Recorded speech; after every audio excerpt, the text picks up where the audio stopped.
ഇതിനകത്ത് ഇന്ന് നമ്മുടെ ലാലേട്ടൻ ഒരു മൈജിയുടെ ഒരു ടാസ്ക് നമ്മുടെ വീട്ടിലുള്ളവർക്ക് കൊടുക്കുന്നുണ്ട്.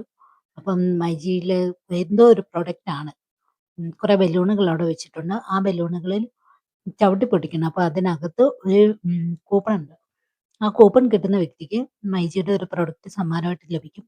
അപ്പൊ അത് അവരുടെ ഇതിനു മുമ്പ് അങ്ങനെ മൈജിയുടെ പ്രൊഡക്റ്റ് അങ്ങനെ സമ്മാനമായിട്ട് കൊടുത്തിട്ടുണ്ട്.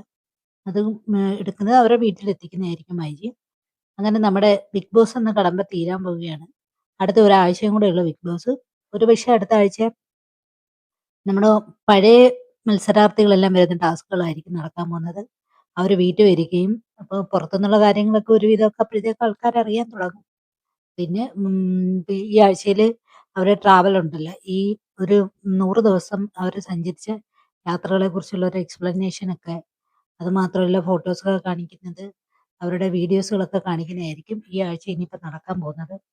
അങ്ങനെ കുറെ ഊള കണ്ടന്റുകൾ അടങ്ങിയതും ഒരു വഴിക്കും കൊള്ളാത്ത കുറെ ഒരു കാര്യവും ഇല്ല ഇത്തവണത്തെ ബിഗ് ബോസിനകത്ത് ഒന്നും നടന്നില്ല.